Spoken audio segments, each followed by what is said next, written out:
5.600 orang peserta mengikuti seleksi kompetensi pegawai pemerintah dengan perjanjian kerja atau P3K tahap 2 di UPT BKN Jambi, gelombang 2 formasi tahun anggaran 2024. Ribuan peserta ini akan dibagi dan mengikuti ujian yang berlangsung sejak 22 April hingga 11 Mei 2025 mendatang.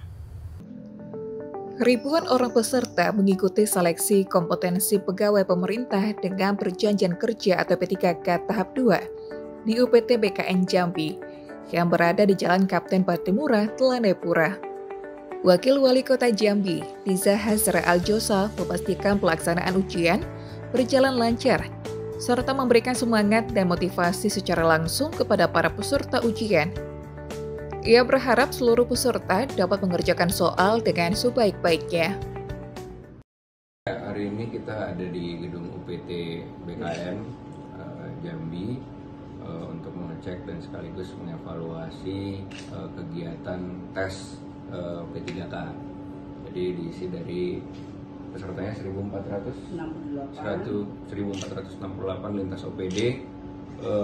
Tadi banyak juga yang honornya sudah lebih dari 5 tahun, bahkan lebih dari 10 tahun. Jadi kita juga mau mengapresiasi rekan-rekan yang sudah lama telah melayani pelayanan Kota Jambi tentunya.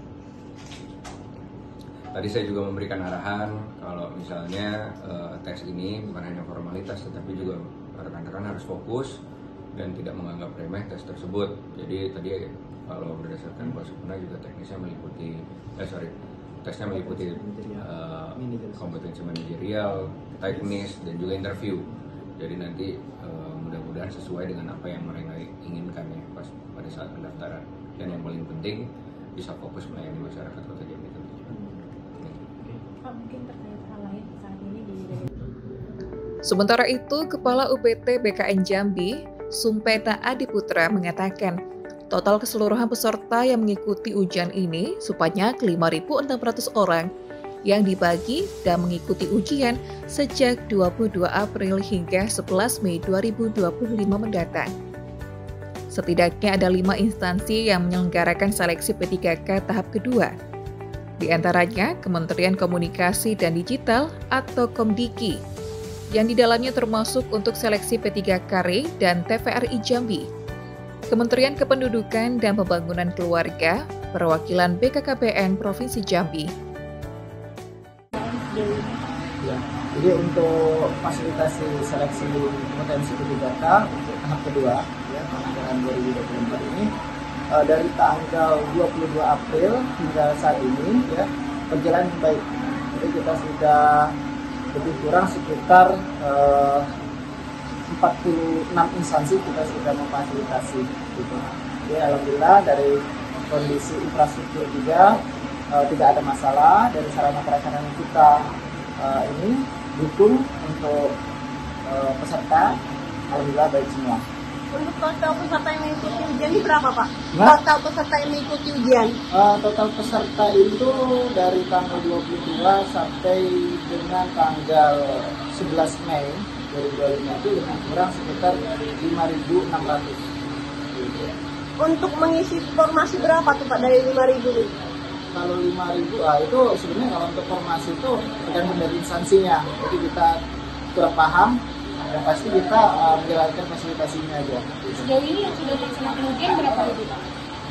Lebih kurang sampai sekarang. Berarti kita sekitar 4 hari lagi ya. Berarti lebih kurang sekitar 3.000-an. 3.000-an sudah akan fasilitasi. Ini untuk pelayanan kalau mati lampu, genset dan sebagainya? Sudah siap. Sudah siap. Jadi kita saat ini pelaksanaan kita menggunakan full genset. Jadi full genset semua. Oh, jadi kalau mati lampu aman ya, Pak? Aman. Jadi sebelum mati lampu memang genset nggak bakal mati kan. Berarti kita juga sudah membackup infrastruktur kita menggunakan UPS. Nah, kita ada 100 unit komputer. Jadi untuk menampung satu sesi 100. Jadi sehari bisa 300 atau 200 orang. Pak, ini peserta ujian dari pukul berapa sampai berapa, Pak? Jadi peserta itu wajib datang di titik lokasi itu harus 90 menit sebelum sesi itu dimulai. Jadi jam 6.30 mereka sudah melakukan registrasi PIN. Ya, registrasi itu kurang lebih dari 90 menit, kemudian 130 menit kemudian mereka melaksanakan ujian. Jadi setiap sesi itu waktunya 130 menit. Gitu. Apa di tahapan setelah ujian ini Pak untuk peserta nih Pak?